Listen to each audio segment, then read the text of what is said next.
안녕하세요. 이지의 이지하게 그리스도인이 읽어보는 노자의 도덕경. 오늘은 도덕경 68장을 읽어보려고 합니다. 바로 읽어보겠습니다. 도덕경 68장입니다. 훌륭한 무사는 무예가 세 보이지 않고 잘 싸우는 사람은 성내지 않으며 적을 이기는 사람은 다투지 않고 다른 일을 잘 부리는 사람은 자신을 낮춘다. 이를 다투지 않는 덕이라 하고 사람 부리는 힘이라 하며 하늘과 짝한다고 하는데 이는 옛날에 지극한 도이다. 네, 여기까지입니다. 도덕경 68장은 부쟁, 그러니까 싸우지 않는다라는 큰 주제가 있습니다.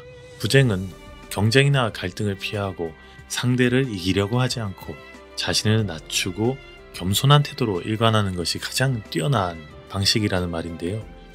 노자는 비폭력적이고 비경쟁적인 태도가 진정한 승리와 화합을 가져온다고 보고 있는 것 같습니다.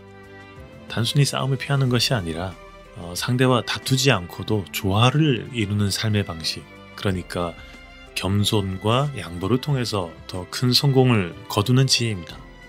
그렇다면 노자는 조화를 이루려면 어디까지 겸손해야 되고 어디까지 양보해야 된다고 보고 있을까요? 노자는 조화를 이루기 위해서 겸손과 양보가 중요하다고 강조하지만 과연 어디까지 겸손해야 되고 양보해야 되는지 구체적으로 말을 하고 있진 않아요. 대신에 자연스럽게 흐르는 도와 일치하는 삶을 강조를 했는데요. 이 말은 어디에서부터 어디까지라는 한계, 법이나 규칙 같은 그런 한계를 설정해 놓고 기준에 따라가는 게 아닙니다. 오히려 모든 상황에서 사람이나 자연과의 갈등을 피하고 자연스럽게 조화를 이룰 수 있는 지혜로운 태도를 가지는 게 중요하다라는 말입니다. 노자의 관점에서 중요한 것은 억지로 무언가를 강요하거나 지나치게 자기 의지를 앞세우는 것이 아니라 유연하게 자연의 흐름에 따라가는 겁니다. 그렇다면 양보의 한계라는 것은 없는 걸까? 노자에게 있어서 중요한 것은 자연과 사람 사이에서 조화롭게 흐르는 겁니다. 노자 철학에서는 억지나 강압을 피하고 또 자연스러운 흐름에 맞춰 행동하는 그게 중요한데요. 이 양보의 방식은 상대방을 과도하게 또 배려하거나 손해를 감수하는 게 아니에요. 전체적인 조화를 추구하는 겁니다. 그래서 노자가 말하는 양보는 스스로의 본성과 주변 환경을 존중하면서도 강함에 굴복하지 않습니다. 유연하게 대응합니다. 노자가 그래서 자주 사용하는 비유는 물입니다. 물은 가장 낮은 곳으로 흐르고 모양을 고정하지도 않아요. 부드러우면서도 단단한 것을 뚫고 아래로 내려갑니다. 물처럼 겸손하게 낮아지고 양보하면 그 누구도 물을 거스를 수 없죠. 물은 자신을 구부리면서도 언제나 제 갈 길을 갑니다. 어떤 상황에서도 유연하게 대처하고요. 필요할 때 자신을 낮추는 태도가 바로 노자가 생각하는 이상적인 겸손과 양보인 거죠. 정리하자면 노자는 도와 일치하는 겸손과 양보를 추구를 했었고 그 도는 자연스럽게 흘러가는 삶의 원칙입니다. 억지로 겸손하려 하거나 양보해야 한다고 느끼는 게 아니라 상황에 맞게 유연하게 반응하고 조화를 이루는 것이 핵심입니다. 성경에서도 비슷한 가르침들이 여러 군데 나오죠. 성경은 특히 겸손함과 또 이웃과의 조화로운 그런 관계를 강조를 하면서 하나님의 뜻을 따라서 공동체 안에서 평화를 이루는 것이 중요하다고 말을 합니다. 빌립보서에서는 이렇게 말합니다. 2장 3절 4절 말씀인데요. 아무 일에라든지 다툼이나 허영으로 하지 말고 오직 겸손한 마음으로 각각 자기보다 남을 낮게 여기고 각각 자기 일을 돌볼 뿐더러 또한 각각 다른 사람들의 일을 돌보아 나의 기쁨을 충만하게 하라. 이렇게 말을 하고 있습니다. 또 예수님은 마태복음 5장 9절에서 이렇게 말했습니다. 화평하게 하는 자는 복이 있나니 그들이 하나님의 아들이라 일컬음을 받을 것이며. 예수님의 이 말은 조화와 평화를 추구하는 삶이 중요하다라는 걸 말을 하는데요. 이거는 물처럼 부드러우면서도 강한 힘을 발휘하는 것을 강조한 노자의 가르침과 참 닮았습니다. 부드러운 말과 태도로 갈등을 해결하는 것이 노자의 다투지 않음과 연결될 수 있습니다. 부드러움으로 강함을 제압하는 원리와도 맞닿아 있습니다. 결론적으로 성경에서도 겸손과 양보, 평화와 조화를 추구하는 가르침이 꽤나 있고요. 이 가르침은 노자가 제시한 구쟁, 싸우지 않는다 이것과 굉장히 유사합니다. 성경에서도 겸손하게 남을 섬기고 갈등을 피하고 평화를 추구하는 것이 하나님 앞에서 굉장히 중요한 덕목이 되죠. 그렇다면 노자에게 물이 겸손과 양보의 지표가 되듯이 예수님의 십자가 사건의 신학적인 의미가 기독교적인 양보와 겸손의 지표도 될 수 있지 않을까 생각을 해보면 예수님의 십자가 사건은 기독교 신학에서 겸손과 양보의 가장 중요한 지표이고 또 상징으로 볼 수 있습니다. 노자에게도 물이 겸손과 양보의 상징적인 지표가 되듯이 기독교에서는 그 십자가 희생이 이런 덕목들을 가장 깊이 표현한 사건인 거죠. 신학적으로 볼 때 십자가 사건은 단순히 육체적인 고통을 넘어서 하나님의 아들이 스스로를 낮추고 온 인류를 위해서 자신을 희생한 극도의 겸손과 양보의 본보기가 되겠습니다. 그래서 예수님은 마가복음에서 이렇게 말한 것 같습니다. 마가복음 10장 45절입니다. 인자가 온 것은 섬김을 받으려 함이 아니라 도리어 섬기려 하고 자기 목숨을 많은 사람의 대속물로 주려 함이니라. 예수님의 십자가 사건은 단순한 희생을 넘어서 구원을 가능하게 하는 사건입니다. 십자가를 통해서 예수님은 인류의 죄를 대신 짊어지셨고 그래서 사람들은 하나님의 은혜로 구원을 얻게 되었습니다. 이거는 자기 희생적 양보를 통해서 전체를 구원하는 길을 열어버린 그런 사건입니다. 그래서 십자가 사건은 그리스도인들, 기독교인들에게는 삶의 지표가 됩니다. 예수님께서 보여주신 겸손과 자기 희생적 양보는 기독교인들이 다른 사람들과 관계를 맺고 살아가는 데 있어서 본받아야 될 가장 중요한 원칙이 되는 거죠. 다른 사람을 섬기고 자신의 권리를 주장하기보다는 남을 위해서 자신을 내어주는 겸손한 태도를 실천하는 겁니다. 노자에게 있어서 물이 가장 낮은 곳으로 흐르면서도 유연하게 강함을 이기듯이 기독교에서는 예수님의 십자가 사건이 겸손과 양보의 가장 완벽한 상징이 됩니다. 예수님은 십자가에서 자신의 힘을 억누르고 스스로 낮추어서 인류를 구원하셨고요. 이것이 가장 기독교 신학에서 궁극적인 겸손과 양보의 모델이 되는 거니까요. 그러면 한편으로는 노자가 말한 물과 같은 겸손과 양보는 예수님의 십자가 사건의 신학적 의미로 본 겸손과 양보와는 조금 다르다고 볼 수 있을 것 같아요. 왜냐하면 노자가 말하는 물과 같은 겸손과 양보는 자연의 흐름에 순응을 하고 조화를 이루는 그런 태도이지 않습니까? 노자 철학은 억지로 무엇인가를 얻으려 하거나 갈등을 일으키지 않고 유연하게 자신을 낮추면서 자연스럽게 그렇게 살아가는 것이 지혜로운 삶의 방식이라고 보고요. 그래서 물은 가장 낮은 곳으로 흐르면서 자신을 고정하지 않고 다른 것과 부딪히면서도 부딪히지 않아요. 그러면서 길을 만들어갑니다. 억지로 자신의 의지를 관철시켜서 피보는 것보다는 자연과 일치된 삶으로 조화의 평화를 이루는 거죠. 그래서 물처럼 겸손하고 양보하는 것은 결과적으로 자연스럽게 문제를 해결하고 자신의 길을 찾는 방식입니다. 무리하게 힘을 안 쓰면서도 더 큰 성취를 이루는 거죠. 반면에 예수님의 십자가 사건에서의 겸손과 양보는 목적이 있습니다. 하나님의 사랑과 인류 구원이라는 목적이요. 예수님의 겸손과 양보는 그저 자연스러운 삶의 흐름에 순응하는 게 아니에요. 의도적인 희생과 자기 부정을 통한 구원을 이루기 위한 거죠. 예수님은 신이면서도 스스로 낮춰서 죄인을 구원하기 위해서 가장 고통스러운 죽음을 받아들였습니다. 이것은 노자의 겸손과는 조금 다른 차원인 것 같습니다. 인류를 위한 의식적이고 희생적인 선택이죠. 예수님의 겸손은 단지 자신의 이익이나 평화를 위해서가 아니라 타인의 구원과 사랑을 위해서였습니다.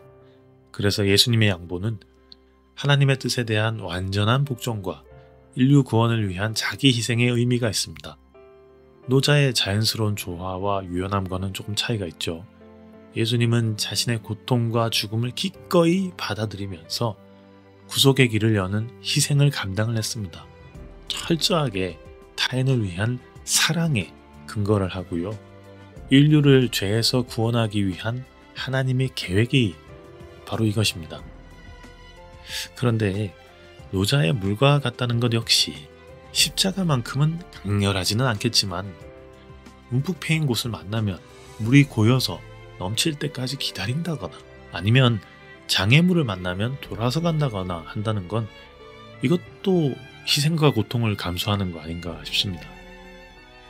물이 움푹 패인 곳을 만나면 그곳에 고여서 넘칠 때까지 기다리는 모습은 일종의 자연스러운 희생과 인내를 상징한다고 볼 수도 있죠. 물은 억지로 앞으로 나가지 않고 그 자리에 머물러서 고이다가 상황이 바뀌거나 흐를 수 있을 정도로 넘치면 기회가 생기면 또 나아가요. 어떤 면에서 기다림의 고통을 감수하는 모습으로 해석할 수 있습니다. 그러나 물의 희생과 십자가 희생은 또 차이가 있어요. 물이 장애물을 만나면 그것을 돌아서 가거나 고여서 넘칠 때까지 기다리는 건 자연의 순리에 따라 그 길을 찾는 방식이죠. 이 과정에서 물은 고통이나 희생을 감수할 수는 있지만 그것은 어디까지나 자연에 순응하는 과정이죠. 반면에 예수님의 십자가 희생은 단순히 자연스럽게 다가온 고통을 수용하는 것을 넘어서 의도적으로 자신을 내어주고 고통을 선택하는 희생입니다. 예수님은 사랑과 구원을 위해서 의도적으로 고난을 감수하고 죄인들을 위해서 죽음까지 받아들였습니다. 말하자면 노자의 물의 희생은 자연의 순리에 순응하는 과정에서 오는 자연스러운 희생, 억지로 나아가거나 부딪히지 않으면서 자신을 보존하는 양보의 유연함이라고 말할 수 있겠고요. 예수님의 십자가 희생은 타인을 위한 사랑과 구원을 위해서 의식적으로, 능동적으로 선택된 고통과 죽음, 이거는 구속의 목적을 위한 자기 희생이라고 볼 수 있겠습니다. 어쨌든 둘 다 겸손, 온유, 자기 희생과 같은 키워드가 있는 건데요. 현재 시점에서 볼 때 어떤 의미가 우리에게 있다고 할 수 있을까요? 요즘처럼 자기 주장이 강한 문화 때문에 겸손이라는 덕목이 종종 소외받죠. 사람들은 자신을 더 강하게 내세우고 더 많은 성취를 이뤄야 된다는 압박을 느낍니다. 소셜미디어와 같은 플랫폼에서도 개인의 성과나 이미지를 부각하는 것이 강조되는 그런 사회적인 흐름 속에서 겸손은 그다지 환영받지 못합니다. 그러나 노자의 물처럼 자신을 낮추고 유연하게 살아가는 태도, 그리고 예수님의 겸손한 섬김과 희생은 큰 위로와 지혜의 울림이 있습니다. 겸손은 다른 사람들을 배려를 하고 자기 위치를 지나치게 고집하지 않아요. 그러면서 관계 속에서 조화를 이루는 방식입니다. 타인을 존중하고 함께 성장합니다. 내면의 평화와 심리적 안정을 찾는 데도 굉장히 중요한 역할을 합니다. 그리고 사람들이 감정이 쉽게 분출이 되고요. 또 빠르게 반응하는 세상에서 온유함이 부족한 경우가 많습니다. 분노하고 단호하게 하고 이게 오히려 더 효과적인 방식을 보기도 하고 강한 모습만이 성공을 보장하는 것처럼 보여요. 그렇지만 이건 갈등을 깊게 만들고 불화를 심화시킵니다. 여기서 노자가 말한 물처럼 부드럽지만 강한 것을 이기는 방식은 온유의 힘이 될 것 같습니다. 온유한 사람은 갈등 속에서도 감정을 조절하고 다른 사람의 입장을 이해를 하고 부드럽게 대응하면서 문제를 해결할 수 있습니다. 온유한 태도는 서로 간의 이해와 화합을 이끌어낼 수 있습니다. 갈등 상황에서 감정적으로 대응하기보다는 차분하게 문제를 풀어나갈 수 있는 감정의 절제와 대화가 가능해집니다. 여기서 예수님의 십자가 사건은 타인을 위해서 자기의 생명을 내어주는 극단적인 희생을 상징합니다. 자기의 희생. 자기 희생의 극단적인 형태보다는 공동체를 위해서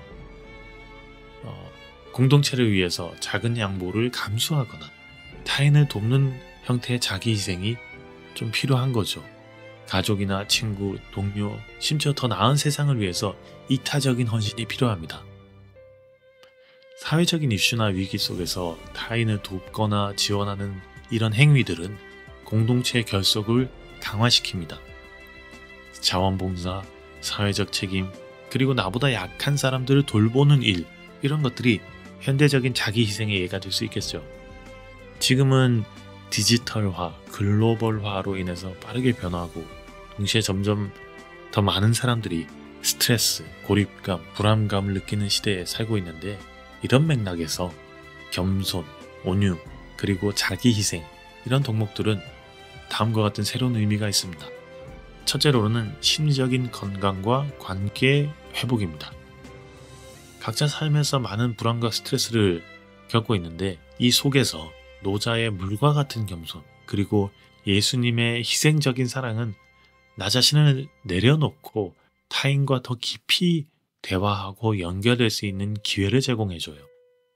이것은 심리적인 안정과 관계 회복에 있어서 중요한 역할을 할 수 있죠. 두 번째로는 공동체 회복입니다.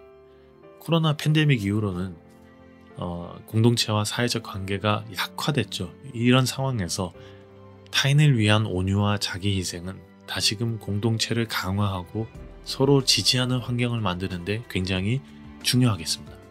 그리고 세 번째로 리더십의 변화입니다.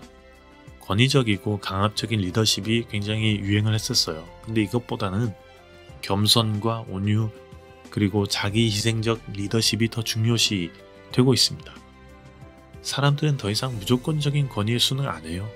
공감하고 타인을 배려하는 리더를 찾습니다. 조직이나 사회 전반을 거쳐서 더 인간적이고 협력적인 리더십이 중요해지고 있습니다. 겸손과 온유, 자기 희생은 개인적인 차원에서 뿐만 아니라 사회적이고 공동체적인 차원에서도 굉장히 중요한 덕목들이죠. 노자와 예수님의 가르침은 다소 차이가 있는 부분도 있지만 어쨌든 중요한 게 현대인들에게 내면의 평화를 찾고 타인과 조화롭게 살아가는 지혜를 제공을 하고요. 타인을 위한 헌신적인 삶을 사는 본보기를 제시를 해줍니다. 특히 혼란스러운 시대 속에서 이 겸손, 온유, 자기 희생의 덕목들은 심리적인 안정과 관계들의 회복, 그리고 건강한 사회와 공동체 형성을 하는데 중요합니다. 최근에 있었던 미국 대선을 보면서 우리 다들 세계화라고 떠들지만은 점점 각 국가 간의 이익이 중요해지고 있죠. 점점 갈라치기도 많아지고 있고요. 그걸 또 이용해서 사익을 챙기는 사람들이 많습니다. 그런 걸 보면서 노자와 예수님의 겸손, 온유, 자기 희생이 필요한 것 같다라는 생각이 듭니다. 마지막으로 도덕경 68장을 한 번 더 읽어보면서 마무리하도록 하겠습니다.